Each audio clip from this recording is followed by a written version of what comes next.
আসসালামু আলাইকুম। নিত্য নতুন পরিবেশে আমি সুমাইয়া চলে আসলাম যশোর গদখালি ফুলকড়ি পার্ক। তো আজকে যশোর গদখালি ফুলকড়ি পার্কের ভিতরে যাব। যশোর গদখালি কিন্তু একটা ফুলের রাজ্য। এখান থেকে বেশিরভাগে বাংলাদেশের যত ফুল বেশি এখান থেকে যায়, ট্রাক ট্রাক ফুল যায় কিন্তু সারা বাংলাদেশে। তো যাই হোক, বেশি কথাটা বলে চলুন, 30 টাকা দিয়ে একটা টিকিট কেটে নিয়েছি আগেই। এবার আমি ঢুকবো ফুলকড়ি পার্কের ভিতরে।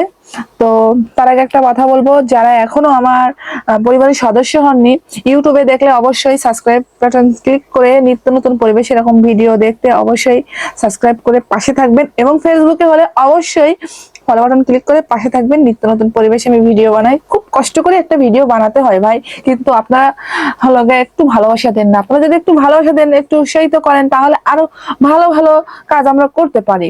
তো যাই হোক, তো দেখতে পাচ্ছেন ভিতরে কত সুন্দর আসলে, খুব ভালো লাগে। আমি একটু ঘোরাঘুরি পছন্দ করি।